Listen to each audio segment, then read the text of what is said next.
నమస్తే. ఆంధ్రప్రభ భక్తికి స్వాగతం. నేను మహాలక్ష్మి. వాస్తు శాస్త్రంలో తాబేలుకు ప్రత్యేకమైన ప్రాధాన్యం ఉంది. ఇంట్లో తాబేలు లేదా తాబేలు బొమ్మ ఉంచితే అనేక లాభాలు ఉన్నాయని చెప్తున్నారు పండితులు. దీర్ఘాయుష్షు, స్థిరత్వం, సంపదకు ప్రతీకగా భావించే తాబేలు విగ్రహాన్ని ఇంట్లో సరైన స్థలంలో ఉంచితే సానుకూల శక్తులు పెరిగి కుటుంబంలో శాంతి, ఆర్థిక అభివృద్ధి కలుగుతాయని వాస్తు నిపుణులు చెబుతున్నారు. పురాణాల ప్రకారం కూడా తాబేలు సహనం, బలానికి సూచికగా పేర్కొనబడింది. అందుకే ప్రాచీన కాలం నుంచి అనేక మంది ఇళ్లల్లో తాబేలు విగ్రహాలు ఉంటాయి. ఆర్థిక అభివృద్ధి. వాస్తు నియమాల ప్రకారం తాబేలు విగ్రహాన్ని సరైన దిశలో ఉంచితే ధనలాభం పెరిగి ఆర్థిక సమస్యలు క్రమంగా తొలగిపోతాయని నమ్ముతారు. తాబేలు దీర్ఘాయుష్కు ప్రతీక. ఇంట్లో దీని ప్రతిమ ఉండటం వల్ల ధనలాభం పెరగడంతో పాటు కుటుంబ సభ్యుల ఆరోగ్యం మెరుగుపడుతుందని చెబుతారు. తాబేలు ప్రశాంతతకు సంకేతం.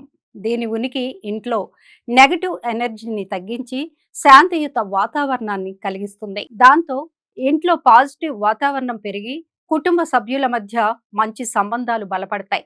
ఇంటి ఉత్తర లేదా ఈశాన్య దిశలో తాబేలు విగ్రహాన్ని ఉంచడం అత్యంత శుభకరమని వాస్తుశాస్త్రం చెబుతోంది.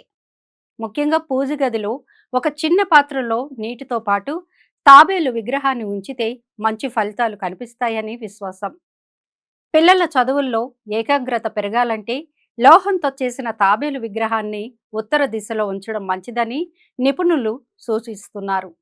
అలాగే కార్యాలయాలు, వ్యాపార సంస్థల్లో తాబేలు విగ్రహాన్ని లోపలికి చూసేలా ఉంచితే వ్యాపారాభివృద్ధి కలుగుతుందని వాస్తు నిపుణులు చెబుతున్నారు.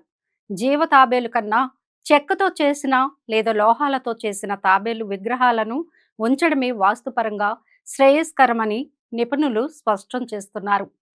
తాబేలు విగ్రహాన్ని నేలపై నేరుగా ఉంచకుండా శుభ్రమైన ఎత్తైన ప్రదేశంలో ఉంచాలి. బెడ్రూమ్, బాత్రూమ్ లేదా అపవిత్ర ప్రాంతాల్లో తాబేలు విగ్రహాన్ని ఉంచడం మంచిది కాదని చెబుతున్నారు.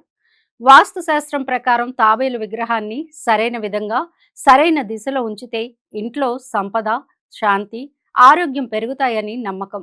అయితే వాస్తు నియమాలు పాటించకపోతే మాత్రం ఆశించిన ఫలితాలు ఉండకపోవచ్చని నిపుణులు హెచ్చరికలు జారీ చేస్తున్నారు.